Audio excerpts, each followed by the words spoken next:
DD news Rajasthan में थाको घणो घणो स्वागत है। मैं थाके सागे लक्ष्य आ रहे। सबसे पहला एक नजर आज रही हेडलाइंस माथे।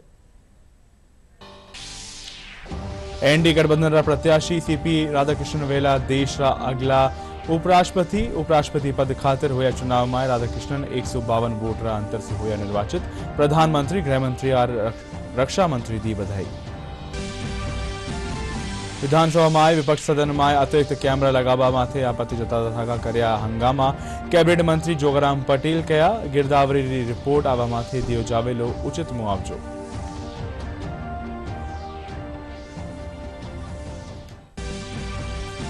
मुख्यमंत्री भजनलाल शर्मा जयपुर में अर्बन कोऑपरेटिव बैंक रा राष्ट्रीय अधिवेशन ने कर्या संबोधित कया सहकारिता देश और प्रदेश ने आत्मनिर्भर और सशक्त बनावारो द्वार।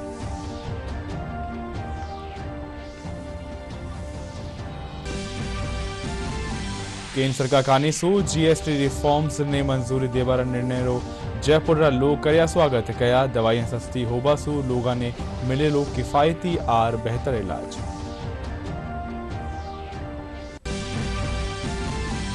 और एशिया कप 2025 टूर्नामेंट में भारतीय टीम आपनो खिताब बचावारा अभियान री करेली शुरुआत। दुबई में यूएई रे खिलाफ खेलेली आपनो पहलो मैच।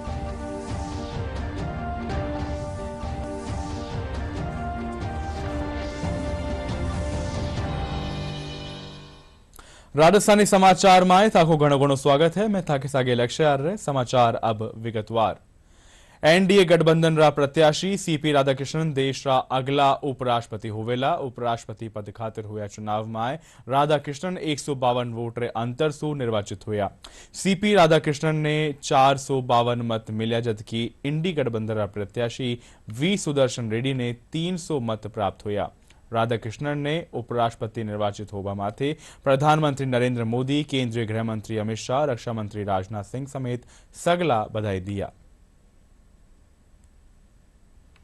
उपराष्ट्रपति पद के लिए हुए चुनाव में एनडीए के उम्मीदवार सीपी राधाकृष्णन ने शानदार जीत दर्ज की है। उन्होंने इंडिया गठबंधन के उम्मीदवार और पूर्व न्यायाधीश बी सुदर्शन रेड्डी को 152 वोटों से हरा दिया। चुनाव में सीपी राधाकृष्णन को 452 वोट मिले, जबकि उनके प्रतिद्वंदी बी सुदर्शन रेड्डी को 300 वोट मिले।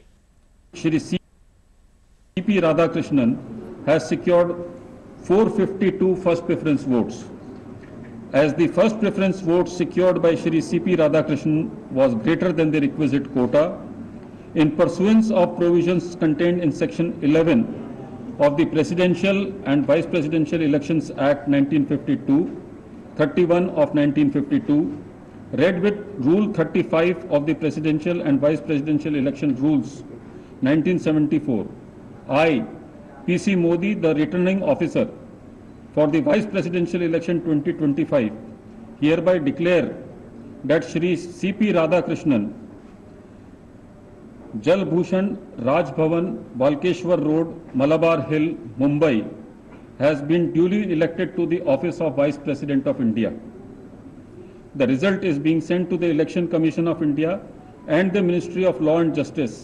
उपराष्ट्रपति पद के लिए संसद भवन में मतदान की प्रक्रिया सुबह 10 बजे शुरू हुई। प्रधानमंत्री नरेंद्र मोदी ने सबसे पहले मतदान किया।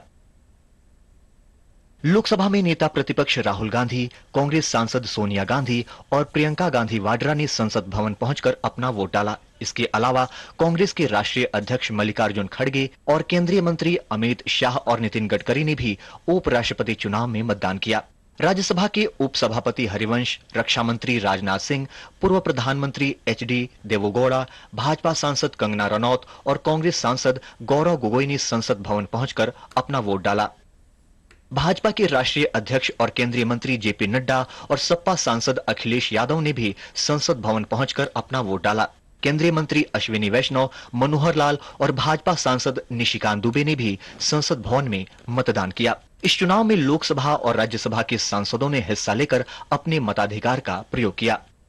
राज्यसभा महासचिव पीसी मोदी को चुनाव के लिए रिटर्निंग ऑफिसर नियुक्त किया गया था। उपराष्ट्रपति पद के लिए बैलेट पेपर से गुप्त मतदान हुआ और मतदान सिंगल ट्रांसफरेबल वोट के तहत किया गया। उपराष्ट्रपति पद के चुनाव के लिए निर्वाचक मंडल में राज्यसभा के 233 निर्वाचित सदस्य, राज्यसभा के 12 मनोनीत सदस्य और लोकसभा के 543 निर्वाचित सदस्य हैं। वर्तमान में 6 राज्यसभा और 1 लोकसभा सीट खाली होने से 781 सांसद मतदान के लिए अधिकृत हैं। जीत के लिए उम्मीदवार को 391 वोट चाहिए थे। भारत राष्ट्र समिति के 4 राज्यसभा सांसद, बीजू जनता दल के 7 राज्यसभा सांसद और शिरोमणि अकाली दल के 1 लोकसभा और 2 राज्यसभा सांसद मतदान में हिस्सा नहीं लिया। વિધાનસભામાં આજ વિપક્ષ સદનમાં અતિરિક્ત કેમેરા લગાવવા માથે આપત્તિ જતાવતા હુએ હંગામા કરી દિયા। नेता प्रतिपक्ष टीकाराम जूली इन माथे चर्चा खातिर व्यवस्था देवारी मांग करी। इन मौके विधानसभा अध्यक्ष वासुदेव देवनानी प्रश्नकाल ने पाछे व्यवस्था देवारी बात कहता था का विपक्ष सदस्य शू सीट माथे बैठवा खातिर कया के पण विपक्ष पहली व्यवस्था देवारी मांग करता था का हंगामो जारी राख्या। वठे दूजी कानी सू डीडोना कुचामन विधायक यूनुस खान रिको औद्योगिक क्षेत्र विकास में स्थानीय भागीदारी ने प्राथमिकता देता था का सरकार सू जवाब मांग्या। इन उद्योग मंत्री कर्नल राज्यवर्धन सिंह राठौड़ कहा कि क्षेत्र विकास खातिर बिजली पानी री समुचित व्यवस्था करेगी। साथ ही इन निर्बाध आपूर्ति रा प्रयास करे जावेला। वठे सादुलपुर विधायक मनोज कुमार जल जीवन मिशन में हुआ घोटाला ने लेर संवेदक आर अधिकारियों माथे कार्रवाई करी मांग करी। इन मौके जलदाय मंत्री कन्हैयालाल चौधरी कहा कि विभाग कानी सू कमेटी रो गठन करियो गयो। रिपोर्ट आबा माथे निश्चित रूप सू दंडात्मक कार्रवाई करी जावेली। सदन में मेड़ता विधायक लक्ष्मण राम रा फसल खराबा माथे पूछे गया सवाल रा जवाब में मंत्री जोगाराम पटेल कहा कि सरकार गिरदावरी री रिपोर्ट तैयार करवारी है। इन रे पाछे किसाना ने मुआवजो दियो जावेलो।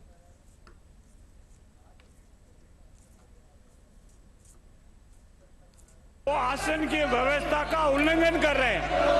मेरा प्रतिपक्ष के साथियों से निवेदन है कि जो आप आसन की व्यवस्था मांग रहे हैं, आसन की व्यवस्था का उल्लंघन नहीं करें। आप तो कल कह रहे हैं आसन की व्यवस्था मिलेगी।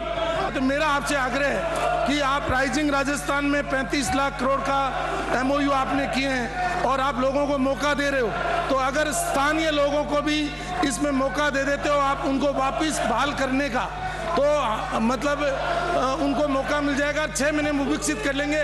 आपकी निगरानी में आप तो इस तरीके के अगर डायरेक्शन देखो, सरकार डायरेक्शन देगी तो मेरा पहला क्वेश्चन तो यही है कि क्या सरकार इन पर अपनी लिबर्टी बरतते हुए इनको 6 महीने का समय देगी जिससे ये अपने उद्योग लगाने में कामयाब हों।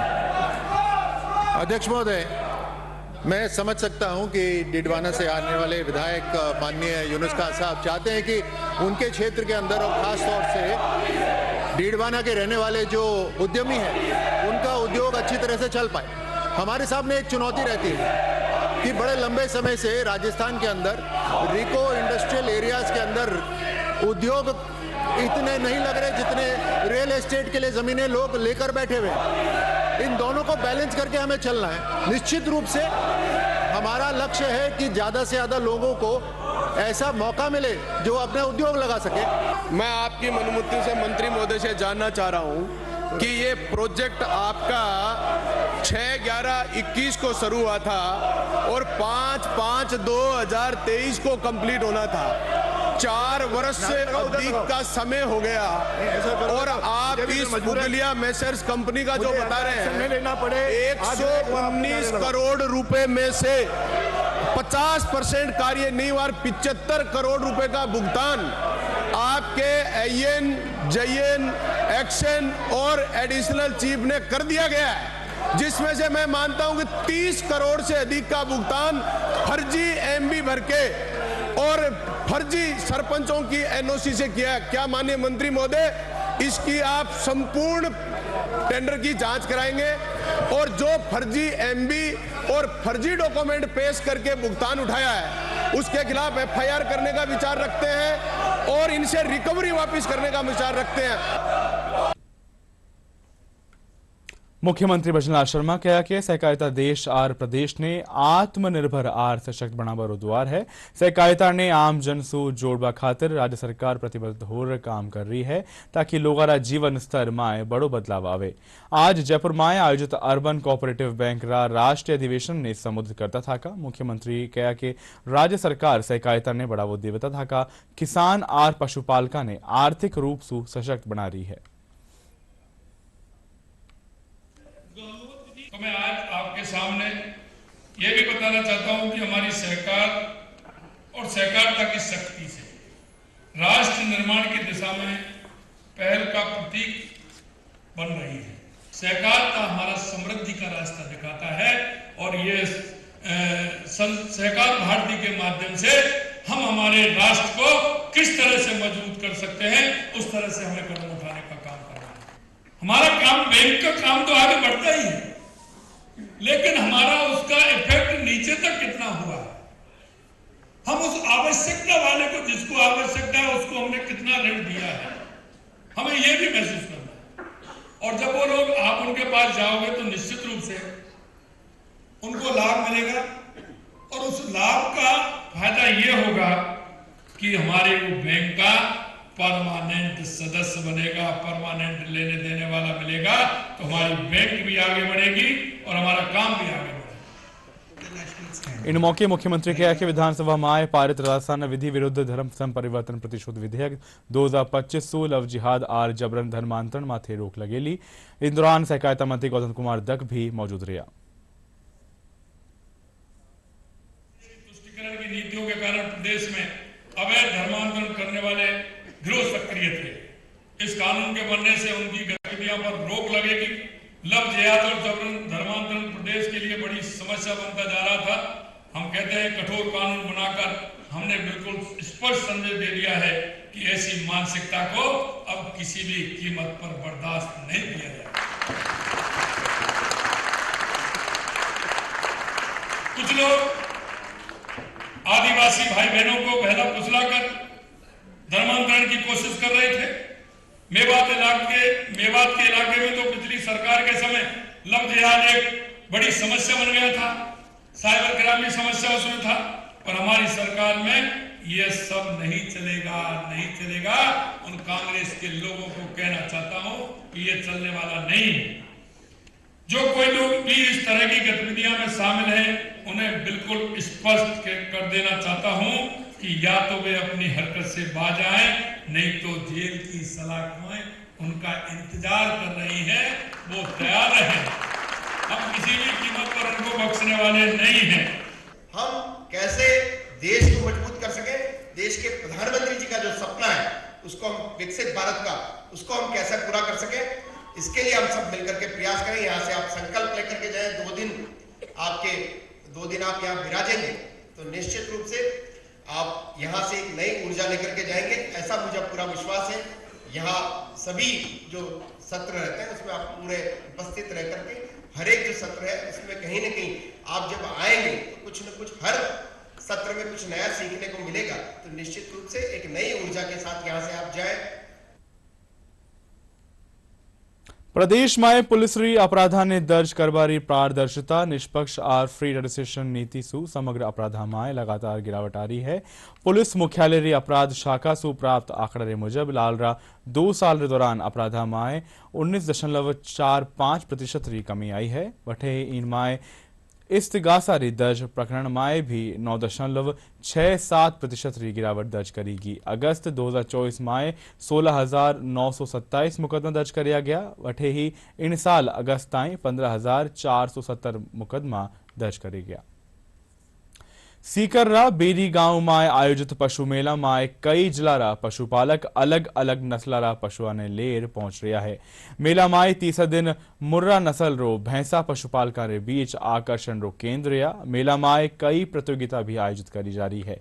मेला में शेखावटी समेत विभिन्न ठोरा सु आया व्यापारियों कानी खेती में काम आवाला औजारा री प्रदर्शनी भी लगाई गई है।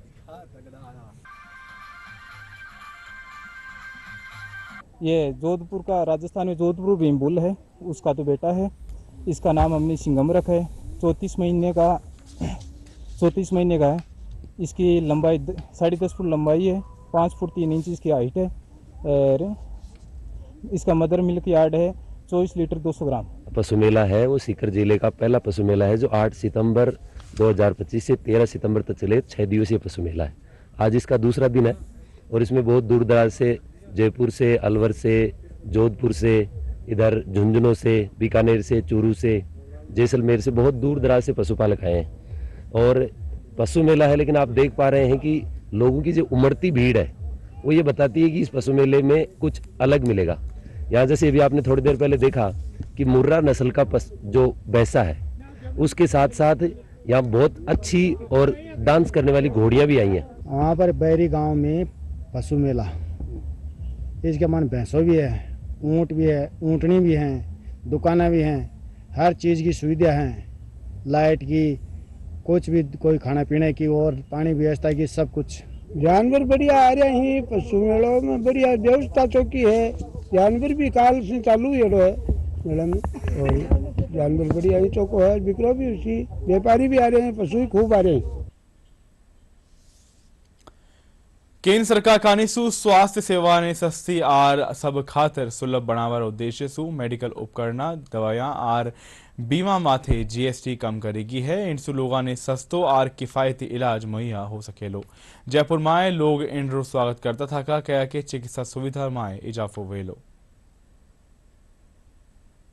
मोदी जी ने इंश्योरेंस पे जो जीएसटी खत्म करी है वो अच्छा कदम है, इससे आम आदमी को बहुत फायदा होगा और सब जने इंश्योरेंस कराएंगे अपना, सब मेडिक्लेम भी कराएंगे अपना आगे। सबसे पहले तो मैं केंद्र सरकार का धन्यवाद करना चाहूँगा कि इन्होंने हेल्थ इंश्योरेंस के ऊपर जो जीएसटी कम किया है, इससे आम आदमी को भी हेल्थ इंश्योरेंस कराने में आसानी रहेगी और वो अपना इलाज बहुत बेहतर ढंग से करा पाएंगे। दूसरा, इन्होंने जो दवाइयों पे और सर्जिकल आइटम्स पे भी जो पैसा इन्होंने जीएसटी कम किया है, उसके लिए भी सबसे बड़ी बात ये रहेगी उसमें कि आम आदमी आराम से बेहतर तरीके से और कम खर्चे में अपना इलाज कराने में सक्षम रहेगा। खासकर सर्जिकल आइटम में तो यही स्थिति है, उन पे एमआरपी इतनी आती है कि आम आदमी उसको खरीदने में ही हिचकिचाता है। लेकिन अब जो इन्होंने जीएसटी कम किया है, उससे उस सर्जिकल आइटम से रिलेटेड जो भी आइटम्स हैं उन पे भी उनको आसानी रहेगी, परचेज करने में आसानी रहेगी और अपना इलाज बेहतर तरीके से करें। सीधी सी बात है, इसका हेल्थ इंश्योरेंस का तो फ़ायदा बहुत है और ऐसे दवाइयों में काम आते ही हैं। हॉस्पिटल्स का इतना बिल हो चुका है आजकल, महंगे महंगे वीआईपी हॉस्पिटल हो रहे हैं, तो उनमें हेल्थ इंश्योरेंस लगा के कम आएंगे पैसे। ऐसे बहुत फ़ायदे हैं हेल्थ इंश्योरेंस के। तो जीएसटी की जो दरें कम हुई है अपने भारत देश में, उसमें अपने जो मिडिल फैमिली से जो परिवार है उन पे बहुत अच्छा असर होगा और उनको क्या है कि ये कम हो, जीएसटी की दरें कम होने से ज़्यादा हेल्थ इंश्योरेंस बनवाने में ज़्यादा मदद मिलेगी और अपने परिवार का और अपने हेल्थ का, और भारत सरकार में ये जीएसटी की दरें कम होने से ज़्यादा ध्यान दिया जाएगा। उसमें 18% जीएसटी लग रहा था, ठीक है, और सबका यही था कहना कि भाई हेल्थ इंश्योरेंस को वेव ऑफ करो, health insurance life insurance segment को वेव ऑफ करो, स्पेसिफिक इंडिविजुअल वाले साइड पे जिसे हम रिटेल कस्टमर कहते हैं। तो वो एक बहुत पॉजिटिव है। अब जो आप समझें कि मैं अगर 20,000 रुपये दे रहा हूँ तो 20,000 रुपये में मैं 18% के हिसाब से नियरली अबाउट 3600 रुपये दे रहा हूँ। वो 3600 रुपये अब मेरे बच गए। अब जहाँ मैंने 20,000 देना है तो एटलीस्ट जिस बंदे ने पहले अपनी पॉलिसी सोची थी, ठीक है यार मैं 10 लाख के लिए करवा रहा हूँ, प्रॉबेबली अब वो सोचेगा कि नहीं यार 12-15 लाख रुपए के लिए भी मैं करवा सकता हूँ health insurance life insurance, plus वो जो मेरी सेविंग है मैं कहीं और यूटिलाइज कर सकता हूँ। जीएसटी स्लैब में बदलाव रो एफएमसीजी उद्योग और आम जन स्वागत करता था का कहा कि इनसु रोजमर्रा री वस्तुआं सस्ती वेली, इनसु लोगा ने महंगाई सु राहत मिल सकेली। वटे ही बीकानेर माए एफएमसीजी सु जुड़िया व्यापारियां रो कहनो है कि टैक्स दर कम होबा सु आम उपभोक्ता ने सस्तो और किफायती सामान मिलेलो। वटे ही आम जन भी महंगाई कम करवाड़ा फैसलो जतायो।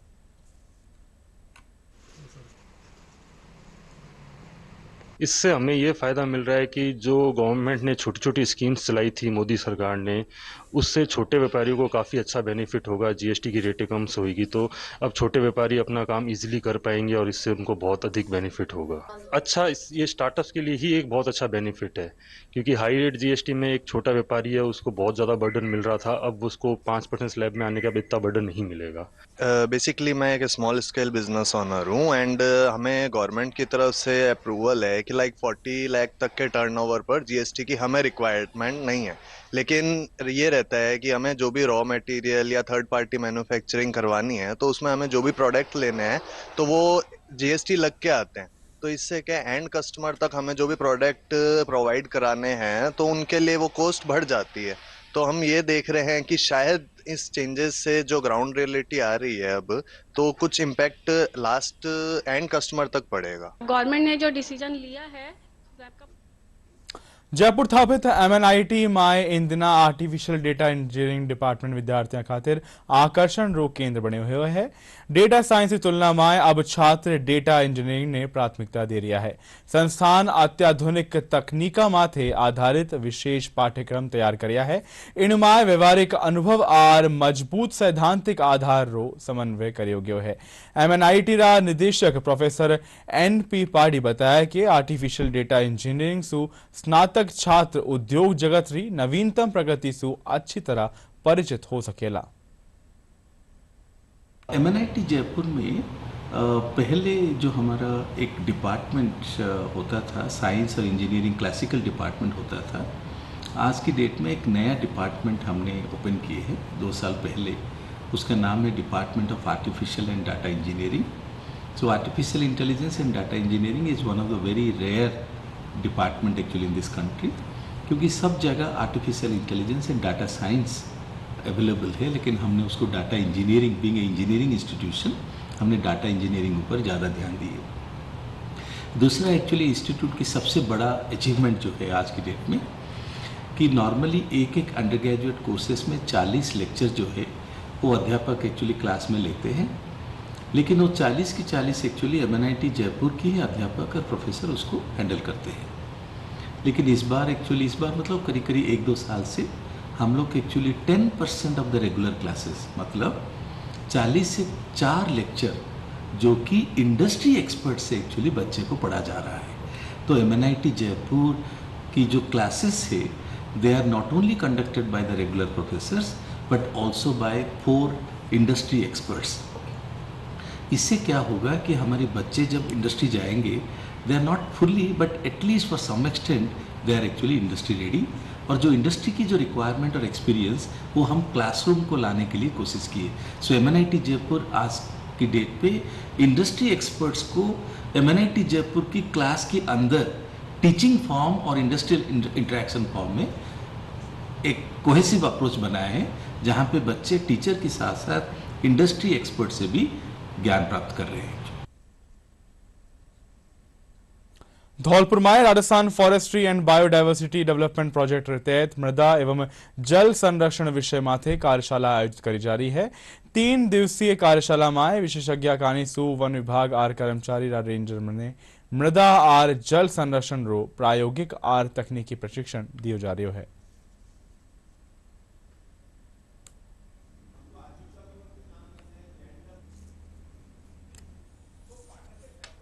तीन दिवसीय सॉइल एंड मॉइस्चर कंजर्वेशन का प्रोजेक्ट के अंतर्गत यहाँ पे ट्रेनिंग प्रोग्राम किया जा रहा है, जिसमें प्रैक्टिकल ट्रेनिंग होगा और साथ में क्लासरूम ट्रेनिंग होगा। 3 दिवसीय कार्यशाला होगा जिसमें पूरा 50 अपने फील्ड स्टाफ, वाइल्ड लाइफ और टेरिटोरियल के फील्ड स्टाफ पार्टिसिपेट करेंगे। और इनको पूरा सॉइल मॉइस्चर कंजर्वेशन का इनका टेक्निक्स, प्रैक्टिकल टिप्स पूरा इनको बताया जाएगा और इनका जो वर्किंग में इम्प्रूव करने के लिए ये बहुत हेल्प होगा। इसका मेन मोटो है कि जो फील्ड स्टाफ है जिनके द्वारा फील्ड के अंदर सॉइल मॉइस्चर कंजर्वेशन स्ट्रक्चर और बाकी कार्य किए जाते हैं, उनको आधारभूत जानकारी मिले, जिससे कि उनका जो कार्यशैली है उसमें और सुधार हो और वो तकनीकी रूप से और सुदृढ़ हो, जिससे जो हम लोग कार्य कराते हैं उसका भरपूर लाभ हमें मिल सके और सही जगह पर सही टेक्निकल स्ट्रक्चर बने। सॉइल एंड वाटर कंजर्वेशन में ये उनकी स्किल और नॉलेज एनहांस करने के लिए कि वो कैसे प्लानिंग करेंगे, कैसे उनको सर्वे करना है, कैसे उनको डिजाइन बनानी है, एस्टिमेट बनाने हैं और काम करते वक्त कौन कौन सी बातों का उन्हें ध्यान रखना चाहिए, ये सारी बातें हम उन 3 दिन में बता रहे हैं। इस 3 दिन में हमारे जो आज के दिन तो हम यहाँ थ्योरेटिकल सेशन कर रहे हैं, 2 दिन हम टोटली फील्ड में ही रहेंगे। वहाँ पे उनको जैसे फॉर एग्जांपल DLT के हम काम बताएंगे, DLT में LSCD और गिवन कैसे बनना चाहिए, उसको वहाँ पे बनाने की उनको ट्रैक्टर ट्रेनिंग देंगे, उनको स्लोप नापना सिखाएंगे, बीच में स्पेस कैसे रखा जाता है, सारी बातें हम DLT के काम में बताएंगे। खबर अब खेल महकमा सो। एशिया कप टूर्नामेंट 2025 में आज भारतीय टीम आपनो पहलो मुकाबलो दुबई में UAE के खिलाफ खेलेली। मैच रात 8 बजे से शुरू होवेलो। भारतीय टीम 1 महीना रा ब्रेक रे पाचे मैदान माथे उतरेली और एशिया कप में आपनो खिताब बचाने रा अभियान री शुरुआत करेली। वटे ही भारत और UAE टीम 9 साल पीछे T20 में एक दूसरे के खिलाफ भिड़ेली। इनसू पहली दोनों टीम 2016 रा एशिया कप री T20 में भिड़ी ही। इन दौरान भारत 9 विकेट सू मैच जीते हाँ।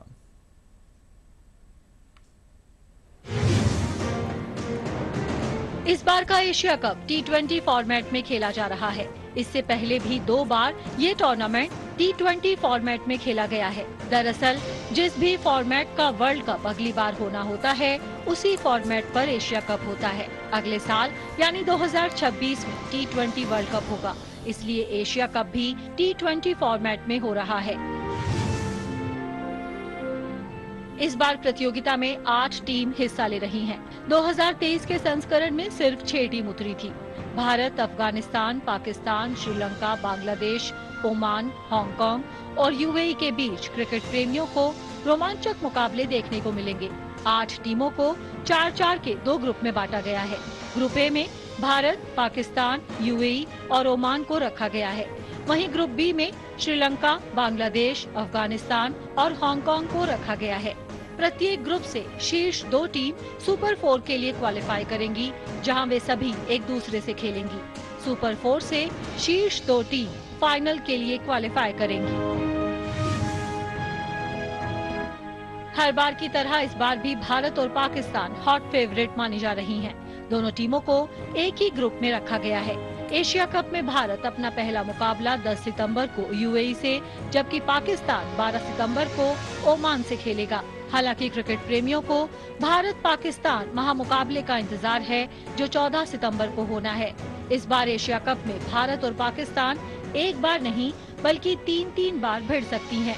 भारत पाकिस्तान की टीम दूसरी बार सुपर 4 स्टेज में भिड़ सकती है।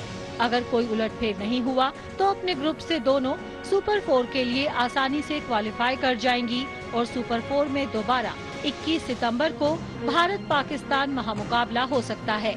एशिया कप 2025 में अगर दोनों टीम फाइनल में पहुंचने में सफल होती हैं, तो वे तीसरी बार 28 सितंबर को भी भिड़ सकती हैं। भारत ने 2023 का एशिया कप जीता है और वो डिफेंडिंग चैंपियन है। सूर्य कुमार यादव की अगुवाई में भारतीय टीम प्रतियोगिता के 17वें संस्करण में 9वीं बार खिताब जीतना चाहेगी। T20 में भारतीय टीम शानदार फॉर्म में है। टीम इंडिया ने अपने पिछले 40 में से 35 मैच जीते हैं। 2025 का एशिया कप 2026 के T20 विश्व कप की तैयारी की शुरुआत है। हार्दिक पांड्या, जसप्रीत बुमराह और शुभमन गिल जैसे खिलाड़ी भारतीय टीम के लिए अहम भूमिका निभाएंगे। Sports desk, DD news. Bulletin के अंत में एक नजर आज मुख्य खबरों में। एनडीए गठबंधन प्रत्याशी सीपी राधाकृष्णन घेवेला देश आगला उपराष्ट्रपति पद खातिर हुआ चुनाव में राधाकृष्णन 152 वोट अंतर से हुआ निर्वाचित। प्रधानमंत्री, गृह मंत्री और रक्षा मंत्री की बधाई। विधानसभा में विपक्ष सदन में अतिरिक्त कैमरा लगावा माथे आपत्ति जताता कर्या हंगामा। कैबिनेट मंत्री जोगाराम पटेल कहा गिरदावरी रिपोर्ट आवा माथे दियो जावेलो उचित मुआवजो।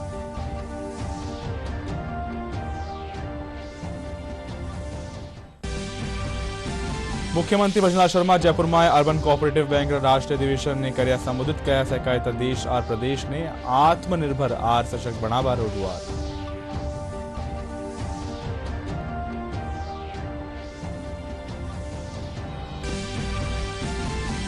केंद्र सरकार कानीसू जीएसटी रिफॉर्म्स ने मंजूरी देवारा निर्णय रो जयपुर लोग कर्या स्वागत। कया दवाइयां सस्ती होबा सो लोगा ने मिले लोग किफायती और बेहतर इलाज।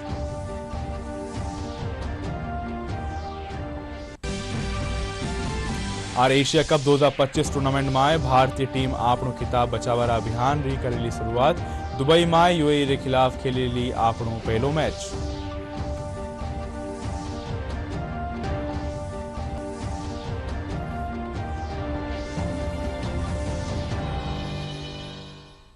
राजस्थान समाचार में आया बार के लिए अत्रो ही थे। देखते रहो DD न्यूज राजस्थान। नमस्कार।